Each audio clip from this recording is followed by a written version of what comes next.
నమస్తే అందరికీ. మన హిందూ సంప్రదాయ ప్రకారం కొత్త ఇంట్లోకి లేదంటే అద్దె ఇంట్లోకి వెళ్ళినప్పుడైతే తప్పకుండా పాలు పొంగిస్తాం కదా. నేను కూడా యూట్యూబ్ అనే కొత్త ఇంట్లో అడుగు పెట్టేస్తున్నాను కదా. అందుకే పాలు పొంగించి పాయసం చేద్దాం అనుకుంటున్నా. ఏమంటారు ఫ్రెండ్స్? మా ఇంటి చుట్టూరా ఊడ్చి అలుకు చల్లి అలికి ముగ్గులేసే వరకు గంటన్నర సమయం పడుతుంది. మా వాకిల్లో వేసిన ముగ్గులు మా ఇంటికి అందం, అలంకరణ. ముగ్గులకి రంగులు వేస్తే ఆకాశంలో ఉన్న ఇంద్రధనుసు మా ఇంటి వాకిల్లోనే ఉన్నట్టు నాకు అనిపిస్తూ ఉంటుంది. పాలు పొంగించడానికి పొయ్యి చుట్టూరా అలికి ముగ్గులు పెట్టేశాను. ఇక అన్నీ సిద్ధం చేసుకోవాలి. రండి పాలు పొంగించేద్దాం. ఎక్కువగా మేము పొయ్యి మీదనే వంట చేస్తూ ఉంటాం, కానీ ఈ వర్షాకాలం మాత్రం అసలు కుదరదు. పొయ్యిని వెలిగించుకుంటున్న పువ్వులను కూడా పొయ్యి దగ్గర పెట్టి ఒకసారి మనస్ఫూర్తిగా మొక్కుకుంటున్నాను. ఎందుకంటే వర్షం పడకూడదు, నేను చేసే పని సక్సెస్ అవ్వాలని ఆ పొయ్యి దేవుణ్ణి అలాగే అగ్నిదేవుణ్ణి అందరినీ మొక్కుకున్నాను.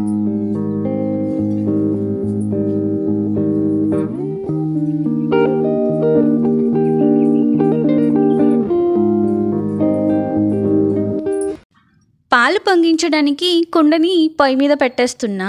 అది కొంచెం వేడెక్కాక పాలు పోస్తాను. కానీ మన సాంప్రదాయ ప్రకారం మనం ఏ పని చేసినా బొట్టు పెట్టడం మనకు ఒక గొప్ప ఆచారం. ఆ ఆచారాన్ని కూడా నేను పాటించాను. చూడండి.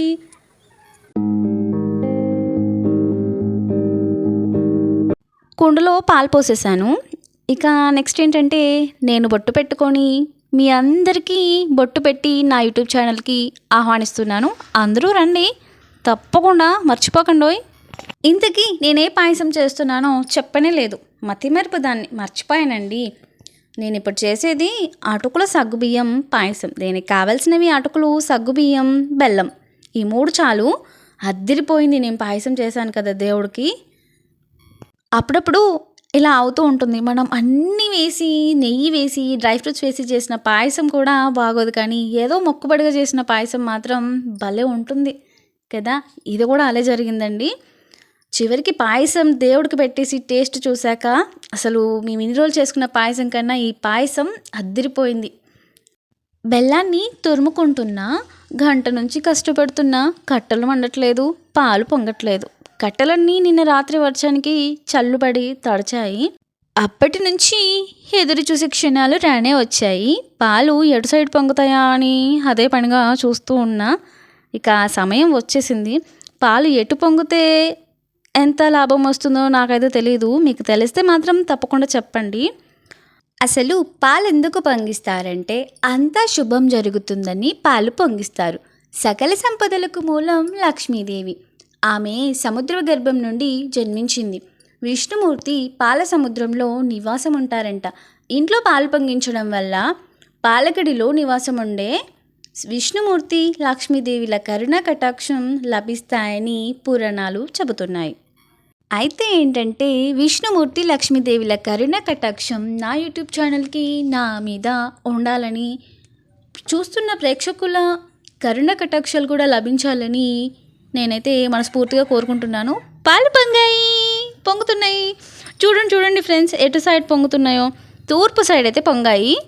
ఇప్పుడే కొంచెం అరే భలే ఉంది. అమ్మయ్య, మనసు నిమ్మలమైంది. 2-3 గంటల నుంచి కష్టపడుతున్నా, కట్టలు మండట్లేదు, పాలు పొంగట్లేదు. కానీ ఇప్పుడైతే పొంగాయి. కొంచెం ఊరట లభించింది.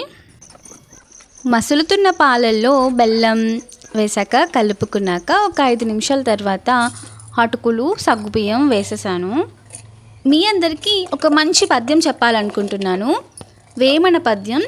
చిప్పలో పడ్డ చినుకు ముత్యమాయే, నీటబడ్డ చినుకు నీళ్ళ గలిసే, ప్రాప్తమున్న చోట ఫలమేల తప్పురా విశ్వదాభిరామ వినురవేమ. దీని భావం, చిప్పలో పడిన చినుకు ముత్యమవుతుంది, నీళ్ళలో పడిన చినుకు నీటిలో కలిసిపోతుంది. ప్రాప్తం అంటే మనకొచ్చే ఫలితం తప్పిపోదు అని దీనికి భావం. మనం ఏ పని చేసినా దానికి ఫలితం తప్పకుండా వస్తుందని దీని భావం. ప్రసాదం రెడీ అయింది. మా పొయ్యి దగ్గర నుంచి నిలబడి చూస్తే ఒక తుమ్మ చెట్టు అవుపడుతుంది. ఈరోజు ఒక చిన్ననాటి జ్ఞాపకం మీతో పంచుకోవాలని అనుకుంటున్నాను. చిన్నప్పుడు 5వ తరగతిలో చదువుకున్న మొదటి పాఠ్యభాగం చదువు కోరికలో ఒక పద్యం ఉంటుంది. తుమ్మ చెట్టును చూసి చిన్ననాటి జ్ఞాపకాలను గుర్తు చేసుకుంటూ ఉంటాను. ఆ పద్యం, అచ్చచ్చన పిల్లవాడు చిచ్చర పిడిగై, అచ్చమైన ఊరిలో నబుచ్చి బాలుడే, ఎండినట్టి తుమ్మకాయ నేరుకొచ్చనే, ఇరిసిగడ్డి తీగతోని గజ్జెలల్లనే, గమ్మత్తైన తుమ్మ గజ్జె గల్లుమన్నదే, ఆట చూస్తే జానపదుల అందమున్నదే.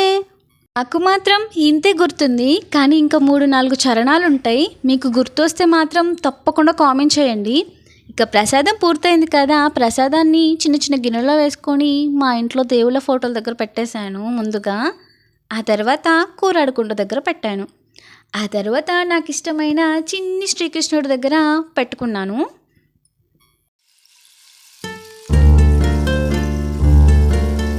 ఇక ఈ ప్రసాదం ప్రకృతిలో ఉండే పక్షులకి. నాకు పక్షులన్నా ప్రకృతి అన్నా చాలా ఇష్టం. మా ఇంటి ముందు అలాగే పక్కన 2 చెట్లు ఉంటాయి. 2 చెట్ల మీదనే బోల్డన్ని పక్షులు ఉంటాయి. వాటి కోసం రోజు మా చిన్న పందిరి దగ్గర ఇలా 2 ప్లాస్టిక్ బాటిల్స్ కట్ చేసి ఇలా సెట్ చేసుకొని ఇందులో రోజు ధాన్యం పోస్తూ ఉంటాను. అవి వచ్చి తినిపోతాయి. ఈరోజు ప్రసాదం కూడా తిని నన్ను ఆశీర్వదించాలని ఇలా ప్రసాదం అక్కడ పెట్టాను. మీకు ఈ వీడియో నచ్చినట్లయితే తప్పకుండా లైక్ చేయండి, కామెంట్ చేయండి. మీరు నన్ను ఆశీర్వదిస్తారా లేదా అని తప్పకుండా కామెంట్ చేయండి. ఇక ఈ ప్రసాదం చూస్తున్న మీకోసమే. రుచి చూసి ఎలా ఉందో చెప్పేయండి.